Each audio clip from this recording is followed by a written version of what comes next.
world, I'm Carrie-Anne and welcome to Crash Course Computer Science. Over the course of this series, we're going to go from bits, bytes, transistors and logic gates all the way to operating systems, virtual reality and robots. We're going to cover a lot, but just to clear things up, we are not going to teach you how to program. Instead, we're going to explore a range of computing topics as a discipline and a technology. Computers are the lifeblood of today's world. If they were to suddenly turn off all at once, the power grid would shut down, cars would crash, planes would fall, water treatment plants would stop, stock markets would freeze, trucks with food wouldn't know where to deliver, and employees wouldn't get paid. Even many non-computer objects, like DFTBA shirts and the chair I'm sitting on, are made in factories run by computers. Computing really has transformed nearly every aspect of our lives. And this isn't the first time we've seen this sort of technology-driven global change. Advances in manufacturing during the Industrial Revolution brought a new scale to human civilization in agriculture, industry and domestic life. Mechanization meant superior harvests and more food, mass-produced goods, cheaper and faster travel and communication, and usually a better quality of life. And computing technology is doing the same right now, from automated farming and medical equipment to global telecommunications and educational opportunities. And new frontiers like virtual reality and self-driving cars. We are living in a time likely to be remembered as the electronic age. And with billions of transistors in just your smartphones, computers can seem pretty complicated. But really, they're just simple machines that perform complex actions through many layers of abstraction. So in this series, we're going to break down those layers and build up from simple ones and zeros to logic units, CPUs, operating systems, the entire internet and beyond. And don't worry, in the same way someone buying t-shirts on a web page doesn't need to know how that web page was programmed, or the web designer doesn't need to know how all the packets are routed, or router engineers don't need to know about transistor logic, this series will build on previous episodes, but not be dependent on them. By the end of this series, I hope that you can better contextualize computing's role, both in your own life and society, and how humanity's arguably greatest invention is just in its infancy, with its biggest impact yet to come. But before we get into all that, we should start at computing's origins, because although electronic computers are relatively new, the need for computation is not.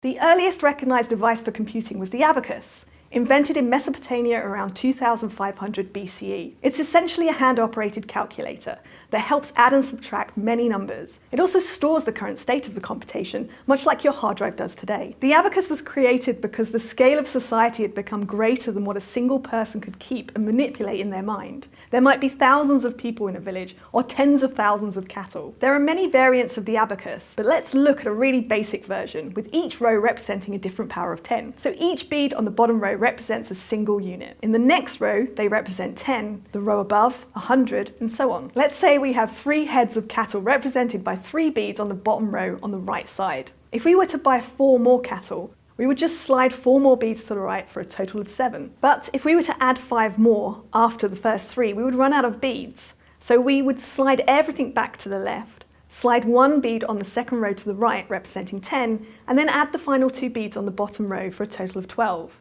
This is particularly useful with large numbers. So if we were to add 1251, we would just add 1 to the bottom row, 5 to the second row, 2 to the third row, and 1 to the fourth row. We don't have to add in our head, and the abacus stores the total for us. Over the next 4,000 years, humans developed all sorts of clever computing devices like the astrolabe, which enabled ships to calculate their latitude at sea, or the slide rule for assisting with multiplication and division. And there are literally hundreds of types of clocks created that could be used to calculate sunrise, tides, positions of celestial bodies, and even just the time. Each one of these devices made something that was previously laborious to calculate much faster, easier, and often more accurate. It lowered the barrier to entry and at the same time amplified our mental abilities. Take note, this is a theme we're going to touch on a lot in this series. As early computer pioneer Charles Babbage said, "At each increase of knowledge, as well as on the contrivance of every new tool, human labour becomes abridged." However, none of these devices were called computers.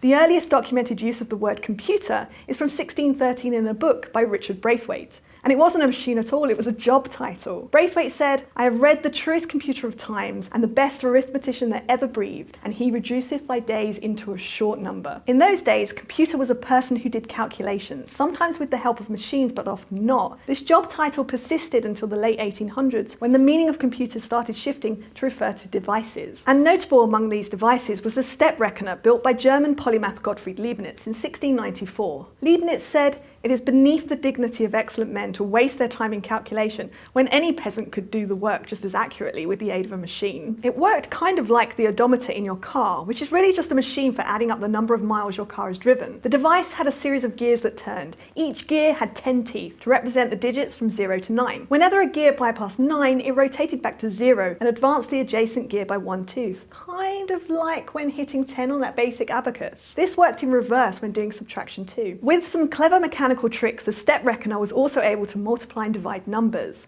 Multiplications and divisions are really just many additions and subtractions. For example, if we want to divide 17 by 5, we just subtract 5, then 5, then 5 again, and then we can't subtract any more 5s. So we know 5 goes into 17 3 times, with 2 left over. The step reckoner was able to do this in an automated way and was the first machine that could do all 4 of these operations. And this design was so successful, it was used for the next 3 centuries of calculator design. Unfortunately, even with mechanical calculators, most real-world problems required many steps of computation before an answer was determined. It could take hours or days to generate a single result. Also, these handcrafted machines were expensive and not accessible to most of the population. Before the 20th century, most people experienced computing through pre-computated tables, assembled by those amazing human computers we talked about. So if you needed to know the square root of 8,675,309, instead of spending all day hand cranking your step reckoner, you could look it up in a huge book full of square root tables in a minute or so. Speed and accuracy is particularly important on the battlefield, and so militaries were among the first to apply computing to complex problems. A particularly difficult problem is accurately firing artillery shells, which by the 1800s could travel well over a kilometre, or a bit more than half a mile. Add to this varying wind conditions, temperature and atmospheric pressure, and even hitting something as large as a ship was difficult. Range tables were created that allowed gunners to look up environmental conditions and the distance they wanted to fire, and the table would tell them the angle to set the cannon. These range tables worked so well they were used well into World War II. The problem was, if you changed the design of the cannon or of the shell, a whole new table had to be computed, which was massively time-consuming and inevitably led to errors. Charles Babbage acknowledged this problem in 1822 in a paper to the Royal Astronomical Society entitled "Note on the Application of Machinery to the Computation of Astronomical and Mathematical Tables."